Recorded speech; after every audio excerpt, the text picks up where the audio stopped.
हाटी का मुद्दा बहुत प्रचलित रहा और अभी भी उस पर संघर्ष चला हुआ है। कमी कहाँ रही कि जौनसार बाबर हो गया? और निश्चित रूप से कमी रही। ये तो मैं तो कह रहा हूँ कि जब 67 में जौनसार बाबर हुआ था तभी हिमाचल के इस वर्ग को भी हो जाना चाहिए था।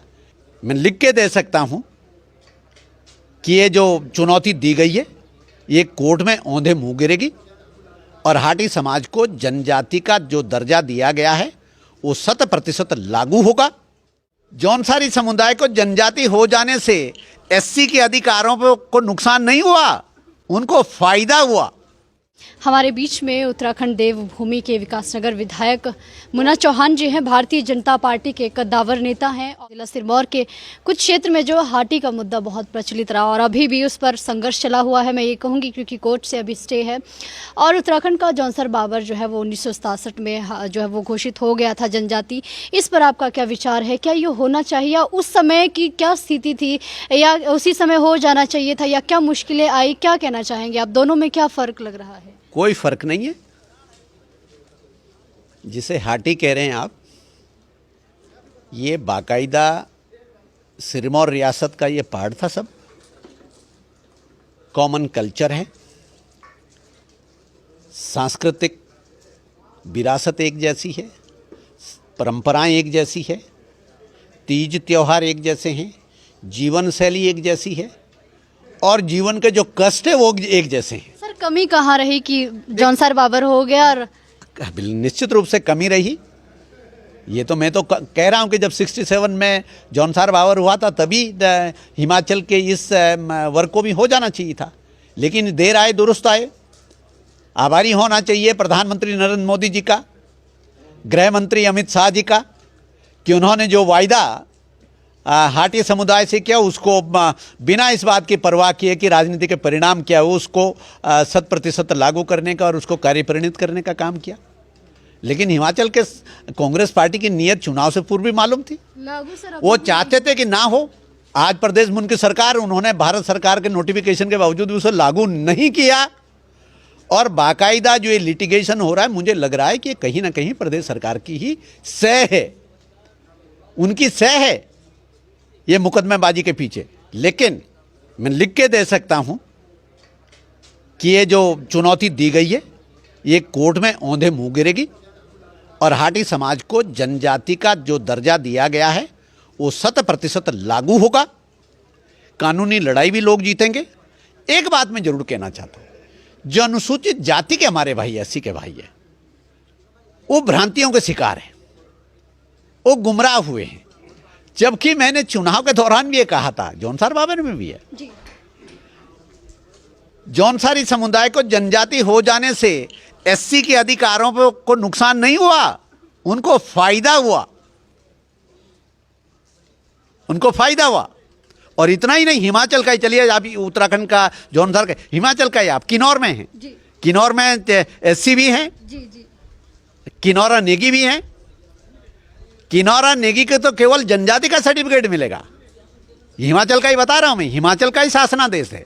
लेकिन किन्नौर के अंदर जो अनुसूचित जाति का है उनके लिए ऑप्शन है कि वो चाहे जनजाति का सर्टिफिकेट लें या एससी का सर्टिफिकेट लें, परिस्थिति के मुताबिक वो अपना सर्टिफिकेट ले सकते हैं। एक प्रकार से उनको फायदे ज्यादा हैं। ओबीसी वर्ग भी सर वहां पर दोनों प्रमाण पत्र जो है वो ले सकते हैं, ऐसा भी प्रोविजन बिल्कुल है, बिल्कुल है। ओबीसी भी ले सकते हैं, एससी का भी ले सकते हैं जो एससी हैं जी। लेकिन जिनको हाटी कह करके, वैसे पहले यदि होता तो बिल्कुल उसी तर्ज पे हो रहा था जैसा, लेकिन ये गुमराह करके एससी समाज का नुकसान किया वहां कांग्रेस पार्टी ने कि उन्होंने उनको ये कहलवाया, खुद पिटीशन कराया कि हमें जनजाति में सम्मिलित ना करें।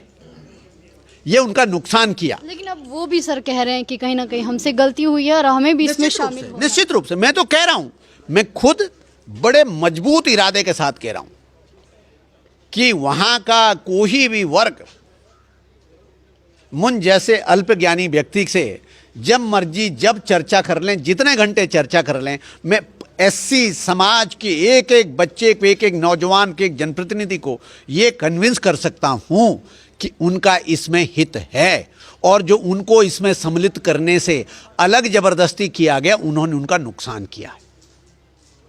इसमें लेकिन राजनीति जो हुई उनके सर SC विधानसभा के अधिकार है, चुनाव से, उस पे कोई प्रतिकूल प्रभाव इससे दूर दूर तक पड़ने वाला नहीं।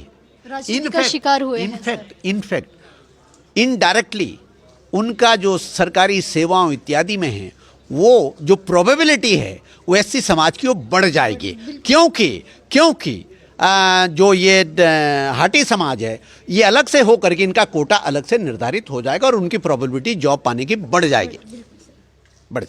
लेकिन ग्रामीण स्तर के लोग हैं इतने ज़्यादा, उन्हें जो है वो पता भी नहीं होता है, गांव के लोग हैं। लेकिन जिस प्रकार से राजनीति हुई विधानसभा चुनाव से पहले, जिस प्रकार से नेता उनके पास गए, चाहे वो OBC वर्ग हो चाहे SC वर्ग हो, और अब तो गुजर लोगों को भी जो राजनीति का शिकार हो गए, उन्हें भी कई बार कोर्ट में भेजा गया, उनसे भी जो है वो इसके खिलाफ खड़े रहने के लिए कहा गया। ये दुर्भाग्यपूर्ण है कि एक बाकायदा इसको कॉन्स्टिट्यूशन में आर्टिकल 15 और 16 में कहा गया है, इसे एफर्मेटिव एक्शन कहा गया। द कॉन्स्टिट्यूशन ऑफ इंडिया के आर्टिकल 15 और 16 में एफर्मेटिव एक्शन है, ये किसी के अगेंस्ट नहीं होता। ये एफर्मेटिव एक्शन है, जो विकास की दौड़ से, तरक्की के दौड़ से पिछड़ गए, ठीक है, या फॉर सोशल रीजन्स जो रेलीगेट हो गए सोशल, उसमें उनको किस प्रकार से हम एक सपोर्ट दे सकते हैं। इसलिए उसको एफर्मेटिव एक्शन, ये किसी के खिलाफ नहीं है, उसका नुकसान करके उसको फायदा पहुंचाने जैसा विषय नहीं है ये।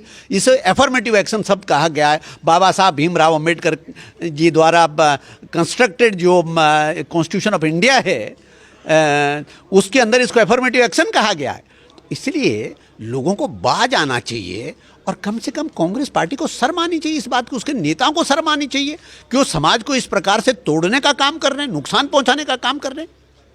सर, हिमाचल प्रदेश सरकार में तो स्वयं जो मंत्री है सरकार में, वो हाटी क्षेत्र से आते हैं, जहां लोगों का कहना है कि जहां उनका दायित्व था कि इस मुद्दे को और आगे बढ़ाएं या जल्दी से जल्दी लागू करें। 4 महीने हिमाचल प्रदेश सरकार ने इसको, पिछले चुनाव में झूठ, फरेब और गुमराह की राजनीति के नाते और थोकदारी के राजनीति के जिसके वो प्रतिनिधि हैं, कांग्रेस के प्रत्याशी, वो चुनाव जीत गए होंगे, लेकिन उनको इस साजिशों के लिए आने वाले समय में बड़ी कीमत चुकानी पड़ेगी, ये तय है।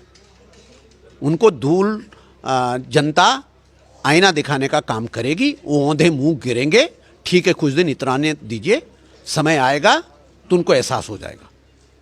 क्या हाटी का मुद्दा जो है, जो हिमाचल के या सिरमौर के लोग देख रहे हैं, उम्मीद लगाए बैठे थे कि अब हो गया, लेकिन 18 मार्च तक फिर से स्टे लग गया। अभी हिमाचल प्रदेश सरकार में कई भर्तियां भी निकली थी, युवाओं का मनोबल टूटा, युवाओं ने विरोध भी किया, रात्रि में अभी जो है वो 1 सप्ताह का अनशन भी किया था। तो कहीं ना कहीं अब मनोबल भी डगमगा रहा है। 18 मार्च तक स्टे लगेगा।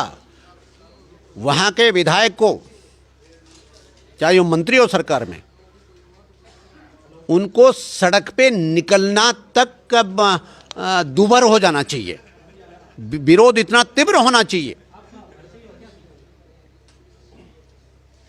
जिन लोगों ने निर्वाचित किया उन्हीं को ही नुकसान पहुंचाने का काम कर रहे हैं, उन्हीं को ही अपमानित करने का काम कर रहे हैं, उन्हीं के बच्चों के हितों पे डकैती डालने का काम कर रहे हैं। और उनका ये कदम ना तो हाटी समाज के तो विपरीत है ही, ये 100% वहां के SC समाज के भी विपरीत है। ये समय बताएगा। मैं बता रहा हूं ना कि पड़ोस के जौनसार बाबर में जी, वहां किसी को कोई वो नहीं है, जी। क्योंकि वहां SC समाज के पास 2 विकल्प है, ST के पास एक ही विकल्प है, लेकिन वहां का जो SC समाज है उनके पास दोनों विकल्प है। वो परिस्थिति के मुताबिक अपना उसका इस्तेमाल करते हैं, उनको जो उचित लगता है वो वाला सर्टिफिकेट वो हासिल करते हैं। तो वहां के नौजवानों के साथ बहुत धोखा किया। ये एक मैं तो बल्कि कहूंगा कि एक आपराधिक षड्यंत्र है। ये वहां के नौजवानों को सबक सिखाना चाहिए इन लोगों को, और सही समय लोकसभा में ही सबक सिखा देना चाहिए। चलिए, बहुत बहुत धन्यवाद सर। तो ये भारतीय जनता पार्टी के वरिष्ठ और कद्दावर नेता है, विकासनगर के विधायक है मुन्ना चौहान जी। तमाम विषयों पर मैं कहूँगी बहुत ही महत्वपूर्ण चर्चा आज हुई है। खैर बहुत बहुत धन्यवाद सर। जल्द मिलेंगे नई कवरेज नई जानकारी के साथ। अभी के लिए फिलहाल इतना ही।